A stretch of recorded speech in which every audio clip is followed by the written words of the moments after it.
L'équipe de France se fait sortir de l'Euro 2024 par l'Espagne. On va parler un petit peu de tout ça juste parce que voilà. La France et l'Espagne s'affrontaient en demi-finale de cet Euro 2024. L'Espagne qui est l'Allemagne éliminée, maintenant on peut le dire, l'équipe qui a montré le plus beau jeu, face à la France, une France qui certes manquait de buts, ne marquait pas de buts, mais était très efficace en défense, n'encaissait pas, etc., etc. Donc on avait presque une espèce d'opposition de style. Qui plus est, on a Monsieur Mbappé qui arrivait sans son masque, donc peut-être que ça allait mieux au niveau du nez, au niveau de la vue, parce qu'il s'en plaignait, de la transpiration, blablabla. Donc on avait un Mbappé qui était beaucoup plus motivé sur le terrain pour faire quelque chose. Et on se dit, bah, il y a peut-être déjà un truc. En plus, côté espagnol, on sait, l'absence de Carvajal, remplacé par Jesus Navas, joueur qui avait livré 100 batailles à tel point qu'il a 38 ans, et on se dit, face à l'explosivité française, pas que de Mbappé, mais le physique français, ça peut être compliqué. Et le Normand qui était suspendu aussi, mais lui, c'était pas très grave parce qu'il était remplacé par Nacho. En théorie, ça devait être correct, un équivalent assez valable. Et en France, côté équipe de France, Monsieur Grisou, Monsieur Griezmann n'était pas sur le terrain. On a fait rentrer l'homme qui cadre le plus ses frappes, c'est un peu ironique, c'est méchant, c'est Dembélé qui, justement, face à cette Espagne qu'on a vu parfois avoir de la peine quand ils doivent reculer, un joueur qui percute comme lui, qui est très fort à ce niveau-là, ça peut faire mal. Surtout qu'on lui a donné la consigne, semble-t-il, de faire des centres rater. Parce que ceux qui sont en haut, tu peux, oui, mais ceux qui sont rater, il y a des chances que ça arrive sur certaines personnes. Donc voilà en gros ce qu'on avait. On avait aussi Kolo Muani, hein, qui était sur le terrain. Kolo Muani qui avait montré plus de choses que Monsieur Marcus Thuram. Donc on se dit que c'est un choix pragmatique de Monsieur Didier Deschamps. Le match commence et l'Espagne avait l'air fébrile. Des gestes techniques ratés, quelques glissades. On se dit, ouh, l'Espagne n'a pas l'air d'être dans son assiette. Et là, très rapidement, on a une action espagnole. Un centre, et c'est Fabian Ruiz qui peut mettre la tête et qui passe au-dessus. C'était une grosse occasion. Surtout que, à la 6e minute du match, hein, cette fois-ci, on a presque la même action au niveau de la tête, hein, en tout cas, côté français. C'est Mbappé qui délivre ce centre. On l'a dit, il avait l'air motivé, tout ça. Kolo Muani, plus efficace, etc., etc. Il met un but de la tête. L'équipe de France a marqué dans le jeu, dans ce tournoi. Et là, on s'est dit, ah, si l'équipe de France est même capable de marquer, attention, ça peut faire très mal. On va pas se mentir, ce but, on avait l'impression que les Espagnols n'étaient pas dedans. Il y avait beaucoup de largesse, beaucoup d'espace, ça manquait d'agressivité. On s'est dit, ouh, les Espagnols, ils ont de la peine, ils ont de la peine. Il y a le gardien Lehmann, l'ancien gardien allemand Lehmann, qui avait dit avant le match de l'Allemagne que l'Espagne avait l'air d'être un peu une équipe de juniors, etc. Bon, il a pas que ça, il a un peu abusé, hein, mais on s'est dit que ouais, peut-être que voilà, peut-être que l'événement est trop gros pour certains, qu'ils sont pas dedans, qu'il faut s'échauffer, etc. Et dans ces gros matchs, le tour de chauffe, il coûte cher. L'équipe de France mène 1-0 dans le cours du match, il ne l'avait pas encore fait.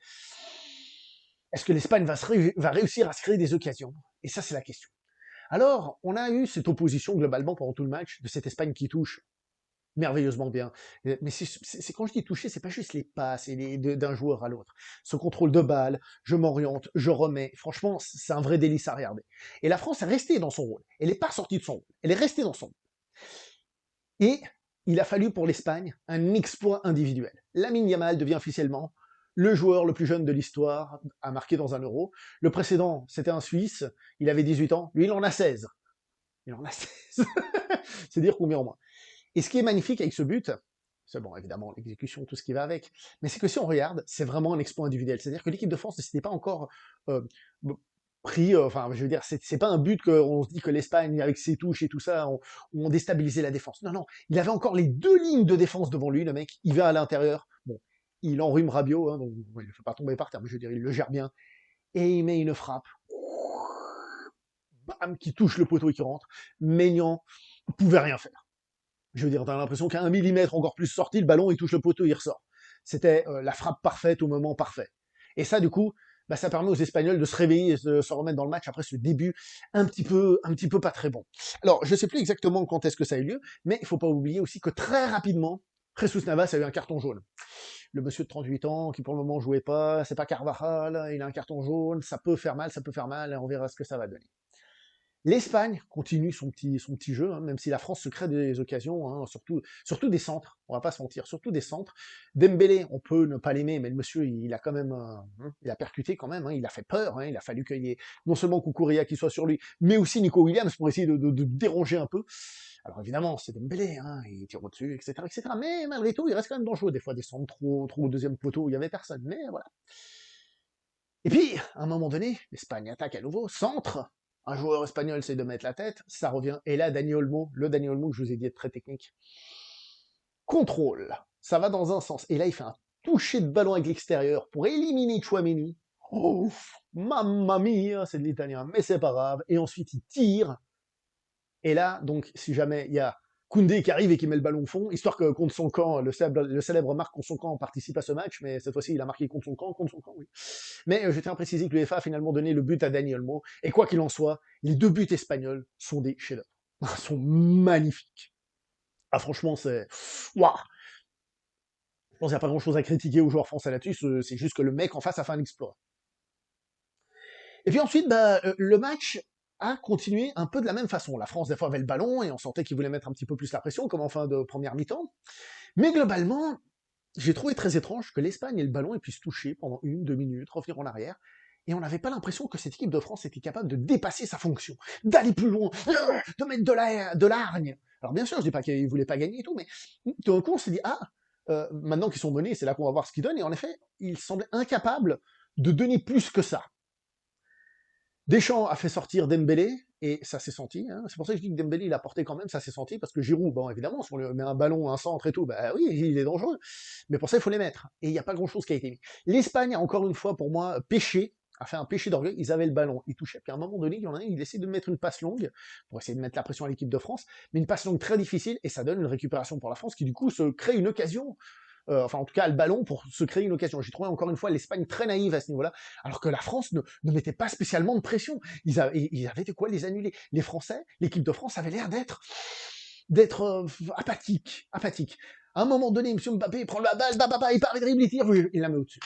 Et en réalité, tout ce qu'on a vu pour le moment de ce tournoi, donc la solidité défensive, c'est-à-dire que l'Espagne a créé 50 000 occasions, mais ils leur ont marqué 2 buts, et ils ont quand même été une équipe beaucoup plus entreprenante, hein.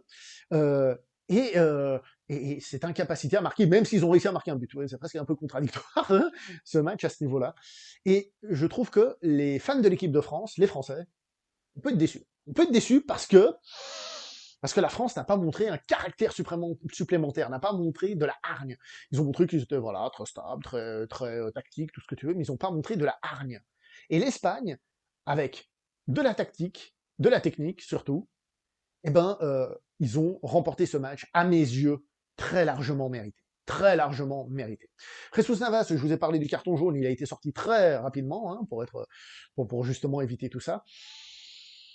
Et à l'arrivée, l'Espagne a géré, elle a géré d'un côté comme de l'autre, hein. Ce qui était intéressant à regarder dans le match, c'était quand Koundé touchait le ballon offensivement, parce que pour moi, c'était un peu un baromètre de est-ce que la France attaque. Et on voit que quand ils avaient le ballon, à des moments, pendant certaines périodes, Koundé était en attaque. Mais, mais voilà, peut-être pas assez, pourtant Koundé a encore fait un bon match défensif et tout ce qui va avec, hein. Et l'Espagne, encore une fois, avec des étincelles, mais c'est pas des petites étincelles, c'est du feu. C'est pas juste une petite étincelle qui fait que ça prend feu. Non, non, c'est le feu complet, boum, la bombe atomique, l'explosion. Ils ont remporté ce match. Ils auraient pu se créer une ou deux autres occasions. Il y a 2-3 tirs comme deux de la malle, d'accord, d'ailleurs, un contré, je crois, puis un autre qui n'est pas passé si loin que ça. Il y a eu quand même 2-3 petites occasions espagnoles. Mais on voit que cette équipe d'Espagne donne du moins la sensation d'être une équipe qui est aussi joueuse que pragmatique. Et ça, c'est beau. Alors que le point fort de l'équipe de France, c'était le pragmatisme. Là, l'équipe de France, là, je trouve, était très décevante. Bravo à l'Espagne, qui pour le moment est la meilleure équipe du tournoi, et il joue une finale de cet Euro. Viva Espagne! Faut reconnaître, c'est tout.